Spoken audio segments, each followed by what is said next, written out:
Back to the starting lineup with Scott Purrier, Ned Reynolds, and Art Haynes on your home for the St. Louis Cardinals. 102.1 The One.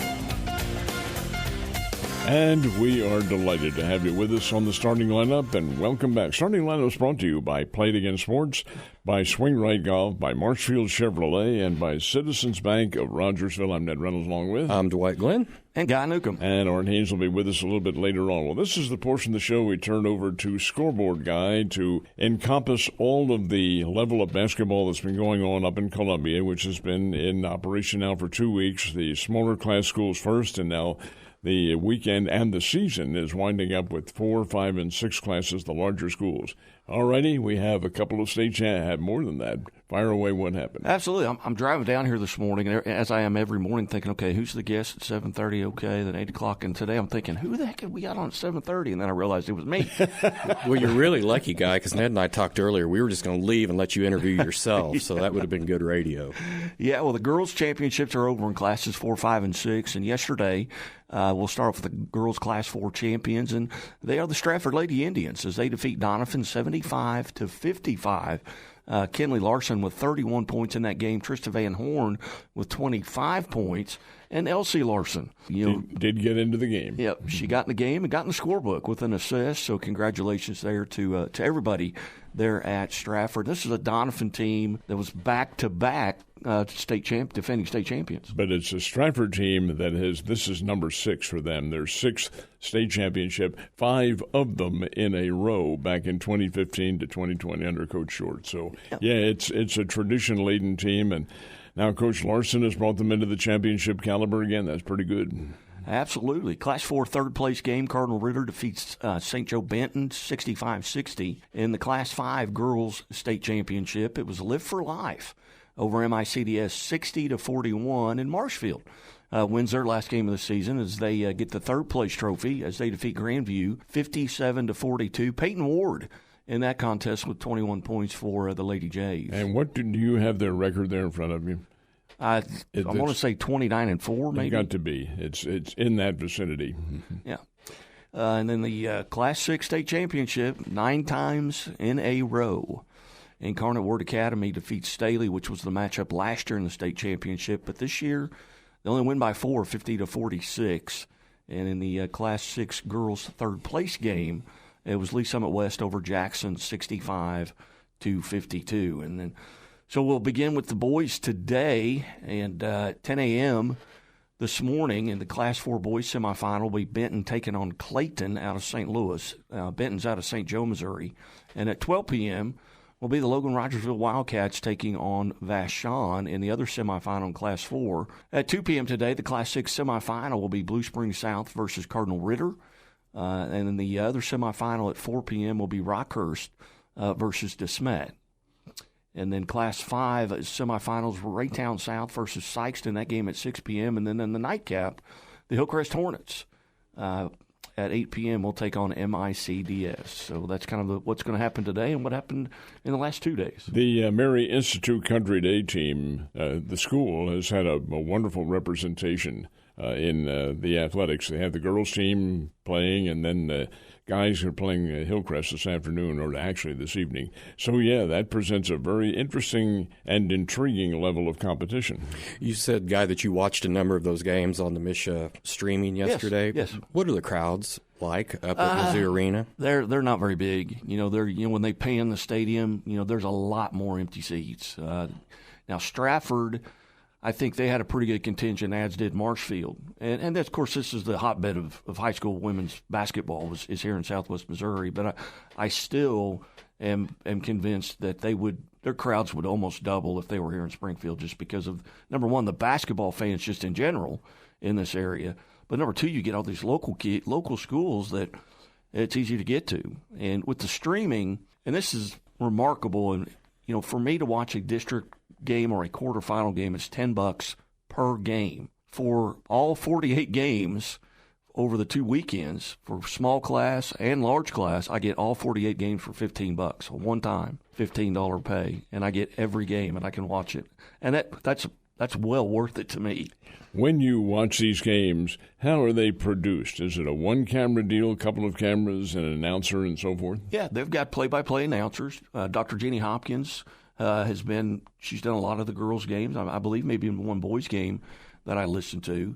But I think there's at least 3 cameras. There's one under both baskets. There's one up top.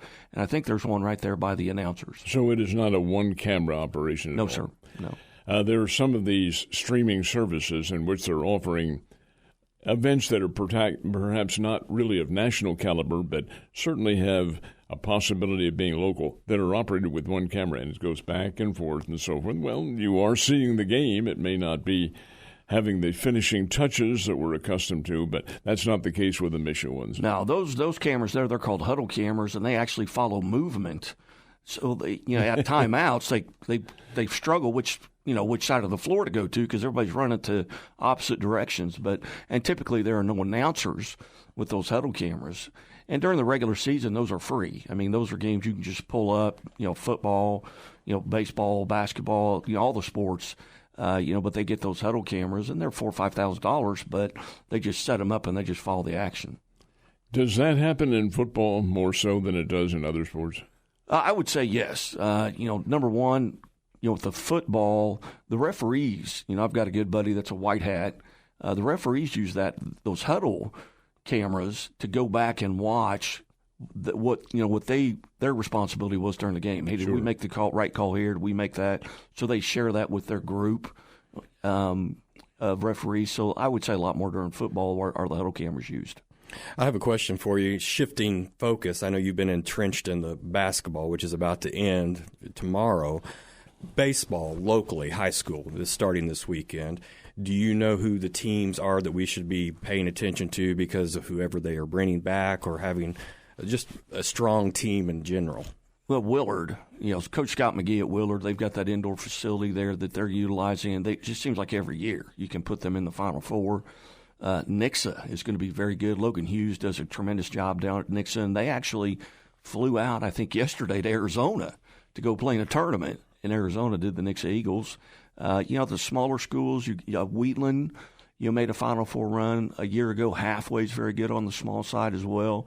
On that small, New Covenant has had some runs, in the private sector, but Springfield Catholic as well. They're always good. So you got to get into the season, and baseball's good. It's easier for me to track scores in football and baseball because there's a mandatory time to get them on the MSHSAA site. Because in baseball you got the pitch counts, and the coaches have to have those entered that night. And if they don't, then they get fined, and the school gets fined, and the superintendent's got to write that check. They're going knocking on that baseball coach's door. Now, earlier, Dwight indicated in your perusal of things that this is a top area for girls' high school basketball. How about for baseball? Where does Southwest Missouri State, or Southwest Missouri, I should say, as a sector line up? They're up and coming. For years, it was in St. Louis. And a lot of that was the Cardinals, and a lot of that was John Burroughs and the private schools, CBCs and whatnot. But with the advent, I shouldn't say advent, but the summer leagues, the travel leagues, and things of that nature, this area's got a lot stronger in its representation of baseball, hence Willard. I think they've went to 5 or 6 of the last 7 Final Fours in baseball, and they're in the big class. Nix has made some runs. Republic's been good in the past. Kickapoo, Glendale. They got a kid playing at Oklahoma State, and so they've had some runs there as well. So I think the power's kind of shifting, or at least equalizing a little bit. The youngster from Glendale who's playing for the Cowboys did not play against the Bears because he was ill, I think. But Oklahoma State plays up here. I don't have the schedule in front of me. So the Norman kid will get a chance to see him play, hopefully, when they take the field at Hammons Field.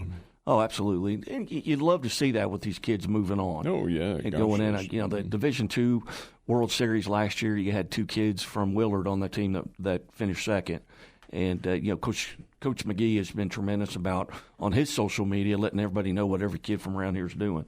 That's the big deal. You asked the question. I have the answer. Oklahoma State will be here Tuesday, the 24th. So they are here right after the St. Louis Cardinals and the Springfield Cardinals. Yeah, it's a 3 o'clock game on the 24th.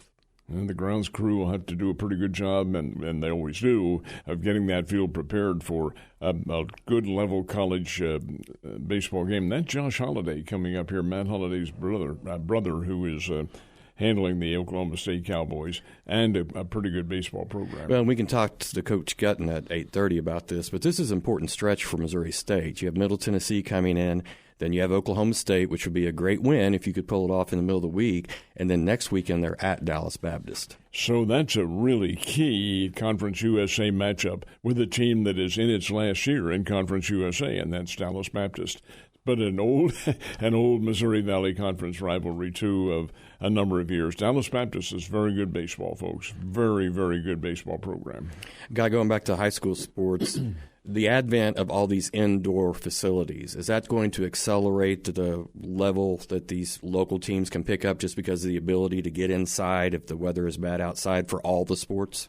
Yeah, that's you're going to see enrollments increase, too. With schools like Nixa and Republic getting those big, huge indoor facilities, there's going to be a kid that maybe is a good player that plays at Walnut Grove that they can't get outside, until April. And now they'll be outside this weekend, but you're going to see some enrollment. Kids are going to start moving into those venues, and I think that's maybe part of the reason that these schools have built these, because your federal dollars are based on what your enrollment is. You get money per kid, right? That's in your building. Well, one of the things the Springfield schools have struggled with for years, because they try to treat each of the Springfield schools the same, which is the right thing to do.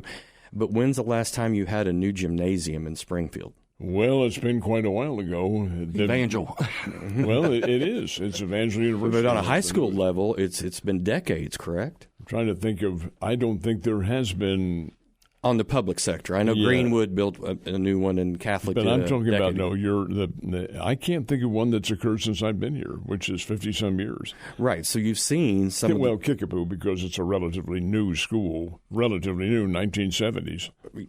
That's still 50 years. 50 years, yeah. And I think that's what's been part of the expansion outward. Nixa, Republic, Willard, Ozark, those communities, which used to be very small, are now very large. Nixa is one of the biggest class enrollments, I think, in Missouri. They're now. number 6. Yeah, so you're seeing people that want their child to have the ability, every opportunity to excel, moving to these places that are building these facilities. Well, that would stand to reason that it does happen, and I think you and Guy pointed that out very well. It's also going to increase the level and the credibility factor of the athletes coming from this part of the country. It used to be, if you had a kid from St. Louis or Kansas City playing big-time college football or baseball or whatever the circumstances, that was unique, and you follow those individuals. But now you can probably have a circumstance, certainly not at the level of the bigger cities, but a circumstance in where, the kid from Miami University playing football now is very good. Well, I think the other thing you've seen, and Guy can speak to this much better than I can, but look how the soccer and volleyball programs around here have kind of grown into actually competitive. 10 years ago, you would see a Glendale or a Springfield Catholic go to the Final Four in soccer, and I hate to say this, they would get destroyed. That's not happening any longer. No, and that's a lot of the travel leagues as well. And, volleyball, it's almost like a cultish, kind of group where they're playing year-round. Number one, it's indoors, so you can do that. You can get away with playing it, year-round, and that's what they've done. And a lot of times, really good volleyball program may hurt your girls' basketball program. If you find a state champion level volleyball program, basketball at that school on the girls' side is going to be a little down. Along those same lines now, in baseball, it used to be the American Legion program in the summer. Does that even exist anymore? No, it's gone by the wayside. that 4th of July tournament that I grew up playing in has just been outstanding. I grew up, even umpired in it. But, that's kind of gone by the wayside now. And that's all because of the club level. We'll take a timeout here on the starting lineup. Don't go away. We have much more coming up. You're listening to The Starting Lineup with Scott Purrier, Ned Reynolds, and Art Haynes on 102.1 The One.